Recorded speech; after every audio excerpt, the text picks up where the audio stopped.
Unless you have been living under a rock, there is a word that you have probably heard a lot this year. GPT. ChatGPT. ChatGPT. ChatGPT. ChatGPT. ChatGPT. ChatGPT. It's going wild and everyone's either talking about it or is trying to figure out how to use this technology for their own benefit and take advantage of it. Hello everyone, it's David, and in this video I'll be sharing an easy to understand explanation on what's inside the mind of ChatGPT. I'll be covering how ChatGPT really works in its core and how it came about. If you like my happy face and this video, please subscribe to my baby channel and throw in the thumbs up to like. It really motivates me and helps me to continue making such videos. Alright, so let's jump into it. ChatGPT is a large language model, a type of artificial intelligence model that is designed to understand and generate human-like language. Here you are. 4 candles. No, 4 candles. Well, there you are. 4 candles. No, 4 candles. Handles for forks. It's based on a subset field in machine learning called deep learning that uses neural networks.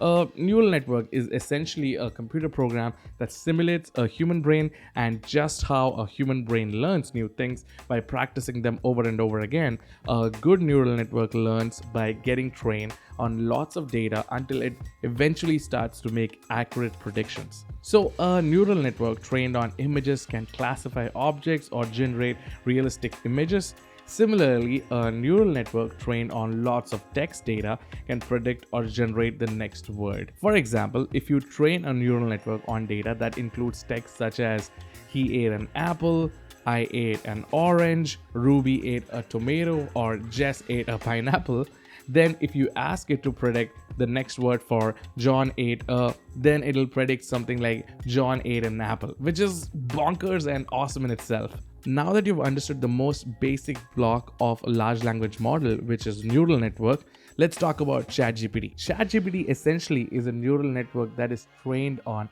massive amounts of text data, thus the reason it's called large language model. No pun intended here, that's what they wanted to call it. Now the goal of a large language model is to predict what should be the next word given an existing word. For this to work, you need a special neural network called a transformer, and this was an idea first introduced in a white paper by Google engineers in 2017, which was titled "Attention is All You Need." Now, what made this paper and the neural network exciting when it came out was the idea that this type of neural network had the ability to pay self-attention. Now, what that really means is, for example, if you say "the quick brown fox jumps over the lazy dog," then the transformer would be able to selectively focus on words like brown, fox, jumps, over, and dog. This attention mechanism in the transformer neural network helps it to understand relationships between different parts of an input sequence and extract information that is important. This was something other neural networks couldn't do. Another advantage of the transformer is its ability to pay attention to all the input sequence regardless of their position relative to each other. And this is where the T in ChatGPT really comes from, which stands for Generative Pre-trained Transformer. As I was alluding to before, a good neural network such as a transformer neural network can only become good when it's fed and trained massive amounts of data. When it comes to large language models such as ChatGPT or Google's BERT, this really involves 2 key steps. Now, the first step is called pre-training, where we train a transformer neural network with large sets of unlabeled text. The second step is called fine-tuning, which leverages human feedback in the form of supervised and reinforcement learning to improve the model's performance, which really means humans are involved in making this model work more precisely.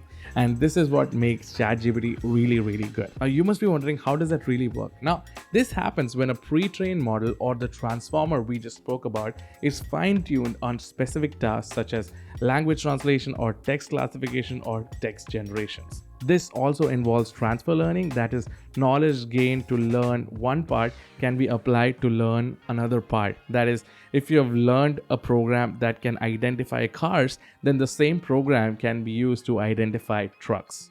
Now, training a large language model requires significant amount of computing resources and can take several weeks to several months depending on the size and the complexity of the model and the available hardware. Now, the library where ChatGPT sat and learned all of this was Microsoft's Azure Cloud, where it got trained on NVIDIA's V100 GPUs with over 175 billion parameters. Now, the mind of ChatGPT, if you want to call it a mind, was trained on a large and diverse collection of text data from the internet, which includes millions of web pages, books, articles, forums, blogs, and social media posts on Twitter, amongst other things.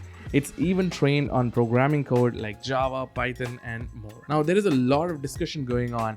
Is ChatGPT thinking or is it acting like it can think? The question of sentience is always looming and is a hot topic of debate. No matter the debate, it goes without saying that ChatGPT is a disruptive technology that's evolved from years of research in computer engineering and machine learning.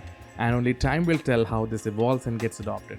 I, for one, am really positive. Alright, so that was my time. If you've liked what I've shared in this video, please subscribe to my baby channel and throw in a like or a comment. Until I see you again, stay true, stay consistent.